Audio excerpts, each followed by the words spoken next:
माने आनकनस्टिटिउसनेल खोथाफोरखौ फेरेंगा बायदि माने लिडारनि खुगानिफ्राय खोनानो मोनो आरो बेनो माने इउपिपिएलनि थाखाय देरसिन माइनास लाबोगासिनो दं आरो बिथांमोननि बिसायख'थियाथ' खाथिनिफ्राय खाथिसिन जाथारबाय आरो जोङो मोनसे जिनिसखौ माने फुल कनफिडेन्ट मोनदों थांनाय 5 बोसोर कमप्लिट जानो थांगासिनो दं आरो नैबे लास्ट मोनसे बाजेटमोन बिथांमोननि आरो बे बाजेटखौथ' बिथांमोना बेबहार खालामनो मोनला फैगौ जाय गभर्नमेन्ट दायो बिथांमोनासो बेबहार खालामनो मोनसिगोन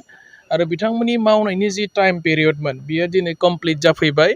आरो बिथांमोनखौ जों एज ए रिजाल्ट हिसाबै नायोबा दिनै इउपिपिएलआ खामानि मावनाया दिनै टटेलि माने जिर' जाफैबाय आरो दिनैनि तारिखाव बियो प्रुफ जाफैबाय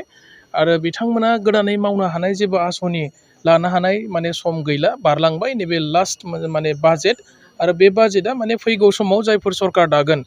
बिथांमोनासो माने बे बाजेटनि थाखाखौ सेंसन खालामनो मोनगोन बायदिसिना डेभेलपमेन्टनि खामानिफोरखौ बिथांमोना मावनो मोनगोन आरो दा बेबायदि जोङो नुबाय माने कमप्लिटलि बिथांमोननि मावनाय टाइम पिरियडआ माने जिर' जाफैबाय मावनो हायाखिसै गावसोरनि जिखिनि माने रायजोफोरनो प्रतिश्रुति होदोंमोन खोथा होदोंमोन आरो बिनि बिथांमोना दिनै माने 10%बो साक्सेस जानो हायाखिसै आरो खोथा बुंनानैनो 5 बोसोर समखौ बिथांमोना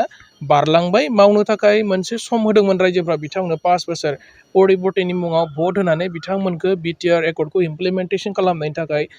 मोनसे सुबिदा होदोंमोन खिन्थु बेखौ बिथांमोना स्कप लानो रोङाखिसै आरो पारफरमेन्स हिसाबै नायोबा दिनैनि तारिखाव इउपिपिएल सरकारा जिर' जाफैबाय आरोखि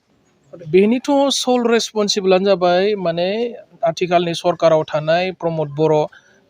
बिटिआरनि चिफ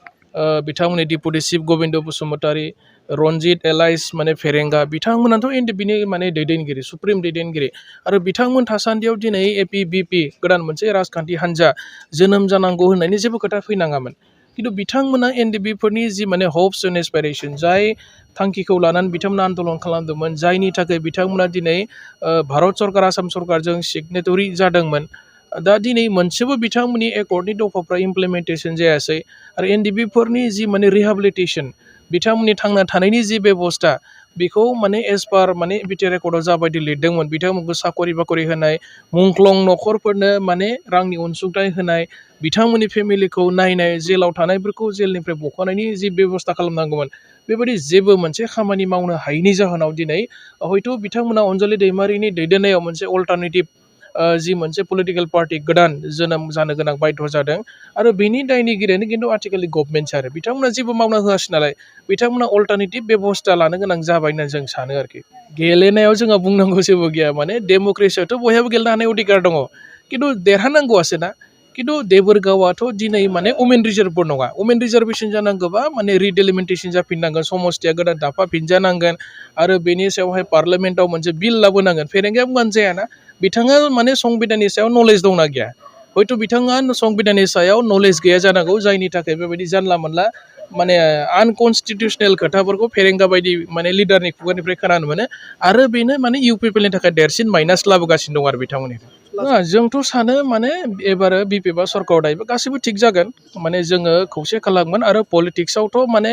खौसेनि बाथ्राया मालाबा जायो मालाबा जाया आरो पलिटिक्सआवथ' बयबो गावबा गावखौ गोहोआव लाबोनो नाजायो नालाय दा बेनिखायनो जोङो सानो जोंना बयनिख्रुइ गेदेरसिन एजेन्डाया जाबाय बिटिसिखौ